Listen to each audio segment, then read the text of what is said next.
What's up, guys? I know I've taken a long hiatus, but for good reason. I'm still in college and I was reading, right?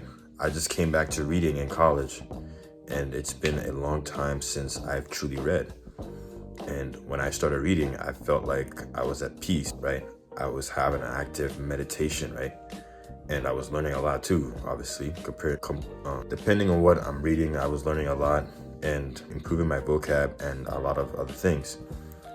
And one of the books that I was reading, right, was Friedrich Nietzsche, right? I was reading up on Friedrich Nietzsche. I thought he was an interesting philosopher, and I thought I could learn a lot from bro.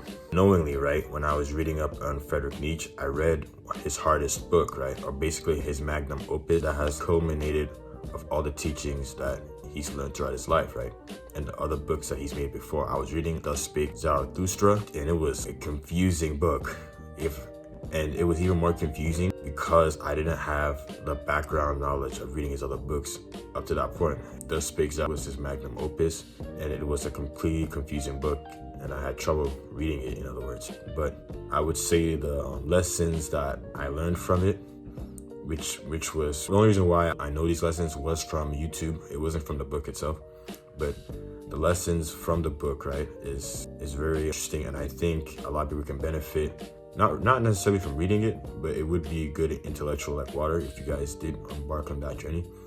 But it's good to have these kind of lessons as a way to help guide yourself through life, right? This is exactly what I think Friedrich Nietzsche was trying to teach when he made that book, that confusing and his hardest book, right? So guys, what made that book confusing? Well, it's pretty obvious. As soon as you open the page, right, you're gonna see that as the writing isn't very accessible, right? It reads like you're reading the Bible. It reads backwards. It reads weird. And I think he did that on purpose to give the book a sort of religious fervor, to make it feel as if this book is like holy ground, right? Holy water in that sense. And I think that was part of it. Maybe it was just different in the times, right? When he wrote that book compared to now. I feel like if it was now, he wouldn't write that book as confusing. He'd probably write it more accessible. That could be it. But as soon as you open the page, you will see that the book is instantly hard to read and probably not even worth the trouble, right? If you can't even understand the book, right? Now the lessons, guys, why I think you should read into the book, right? As a starting point into learning more about Friedrich Nietzsche. One of his first lessons, right, was about the will to power, right? And he believes that everything we do is a way for us to gain power, right? Literally everything that we do.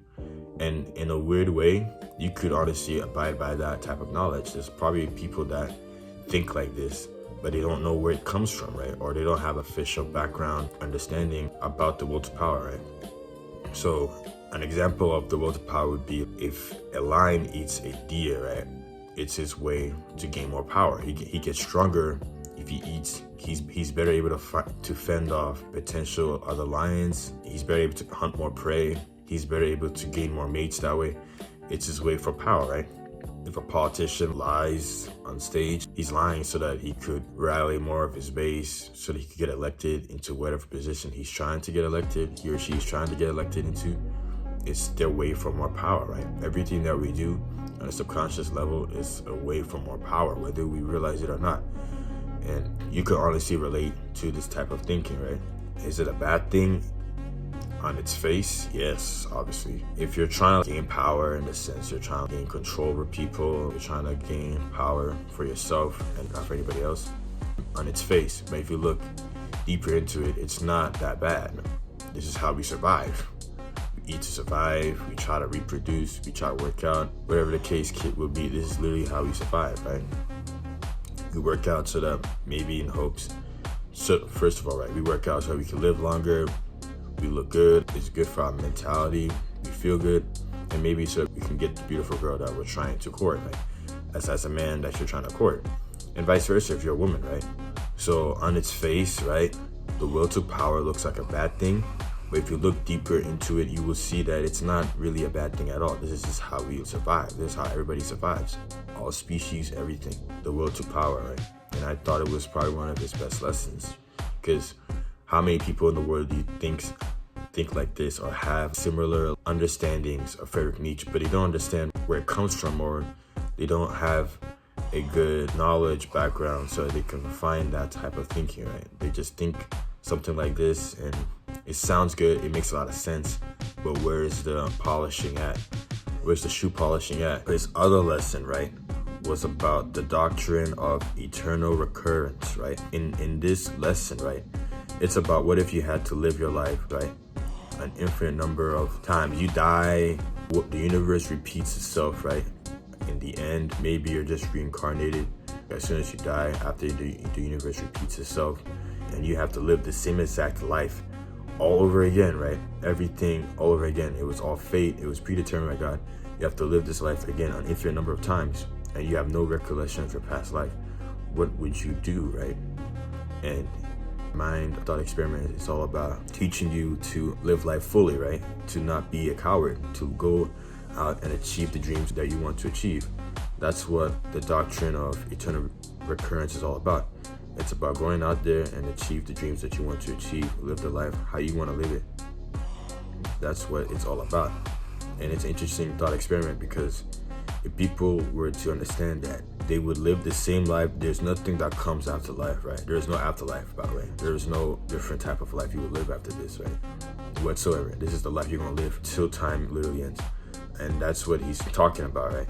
That if that was the case, then you have more of a need to try to improve this life. So that the next life you live, which is the same life before, you have no problem going through the same trials and tribulations, because in the end, you made this life proud, right? And I'll probably say it's even better than death itself. People like to use death as a way and means of escape from their current predicaments, right? Suicide. And I'm not trying to say it's a cowardly thing. I think it's terrible, right?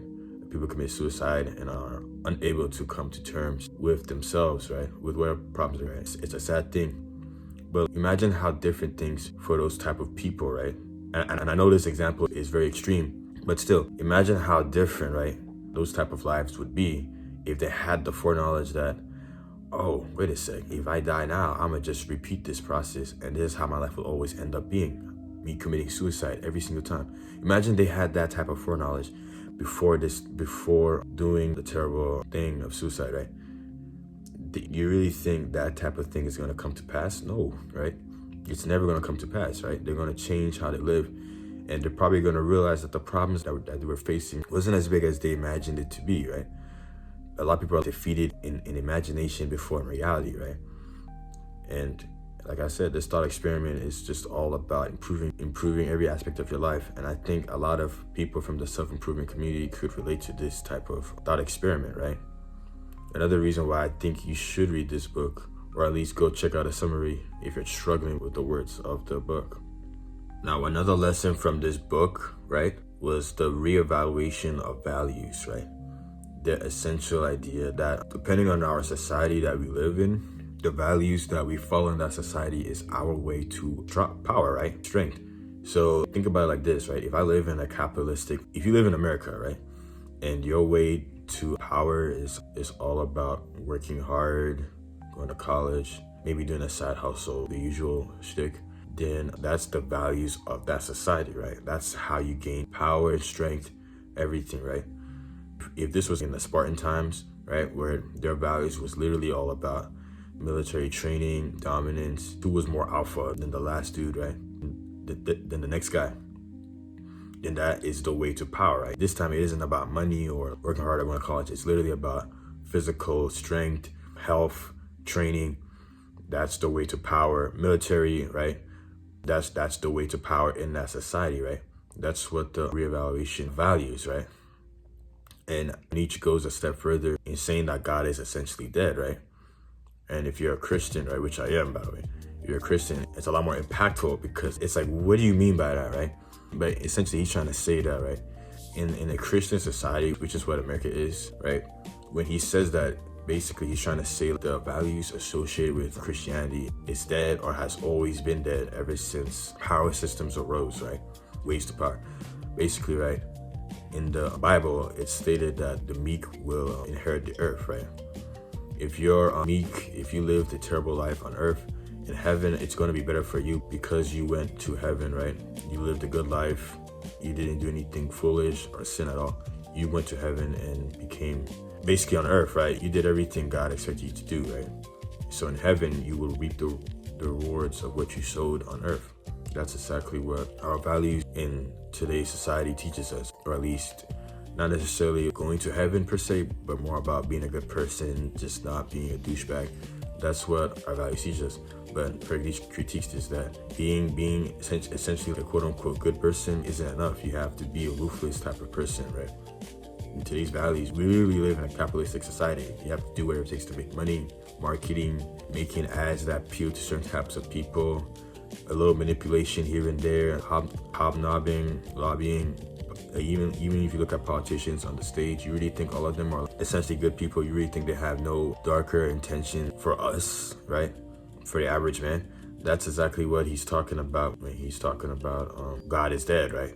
That our values, the way to power is, right, changes depending on the society. And being meek, being weak, trying to be like an all-around good person, right, isn't enough.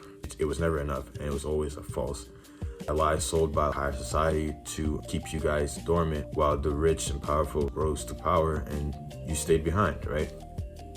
That's what he's trying to critique and awaken in our minds. And even as a Christian, I could probably relate to this type of understanding, right? I could probably see the wisdom behind it. And I would say two things can be true at the same time. You can still be a good person, still have good intentions, and not have to be necessarily a powerful, your typical Lex Luthor, a powerful type of person. You could still just be a good person and still do a lot of good and still maintain a level of status and power in society. Like a CEO, but still invest in the poor and all those type of things, right? So that's essentially what the death of God and the reevaluation of values are all about. It's literally about how values change according to society. What's powerful, what works in this society is not going to work in the next society. And being meek and weak and just Christ completely is never a way, it's never the path to go. You don't gain much status or power in that sense, right? I also just want to add one last thing. It's even though the wisdom is there, you can still critique his way of thinking, right? I'm not trying to say his way of thinking is absolute. You can still critique it and still be discerning in what he says, right? You don't have to be an absolutist in everything he says. You can still critique, you can still have your own opinions, but you can still incorporate what he says into your ideology, right? It's not a one-way, one shoe fits everything, right? All right, guys, the final lesson of the book, right, is on the Übermensch, right? And that's probably the central theme about the book, right? It's all about the Übermensch, right? The Übermensch is literally German for Superman, right?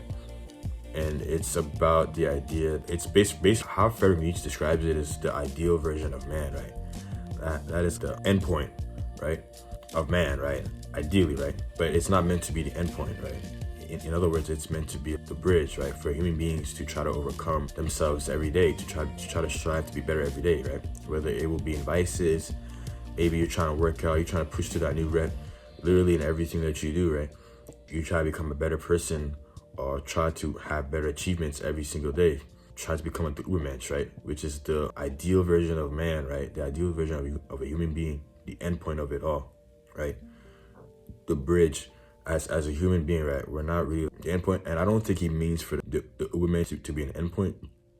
But I would say if you're trying to strive to become better, the Übermensch, you could see it as an endpoint, right, to become the ideal version of man, right? But I think he means, right, in the sense of the whole theme about the Übermensch is that, and human beings are meant to be bridges, right?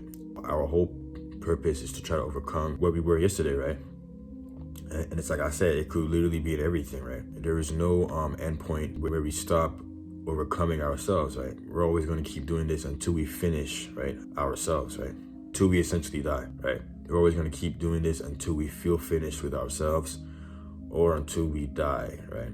And even then, even in death, right, he'd probably argue, right, the ideal version of man, right, is to literally not die, right? So he'd probably argue to try to find a way to avoid it at all costs, right?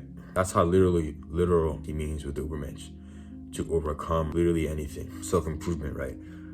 For the betterment of humanity as a whole. And I would say this is probably the most powerful lesson of the book to learn from, right?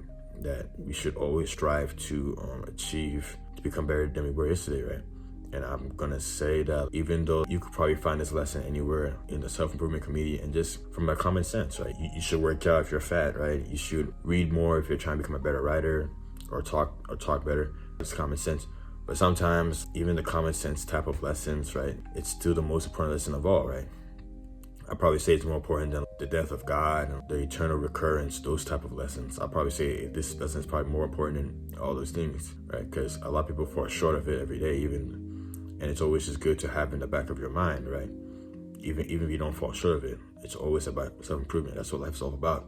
Becoming better, the thrill of enjoying life, of seeing new experiences, everything, bro. Guys, I think the Thus Spake Zarathustra is a good book for what it teaches you, but it really isn't accessible. And I'd probably argue that it's probably best to not even read it at all, right? It's probably best to just go find a summary of the book itself, and then you can probably read it afterwards, right? But as soon as you find that summary, there would probably be no point in reading it, because like I said, accessibility is everything, right? If you can't even understand it, it's not worth it. But if you're willing to go down that road, right, and take your time reading it, take probably up to a year to try to understand it, right, then it's a good book for those type of people, right? And for just people that are just trying to understand more about Friedrich Nietzsche and his magnum opus, which was Thus Spake Zarathustra, right? So without further ado, guys, remember to like, follow, and subscribe. And if you like this review, you can support me on Patreon or maybe on YouTube. However you guys feel the support is needed, right? But I'm honestly content with the follow and subscribe part of the video. So without further ado, have a nice day.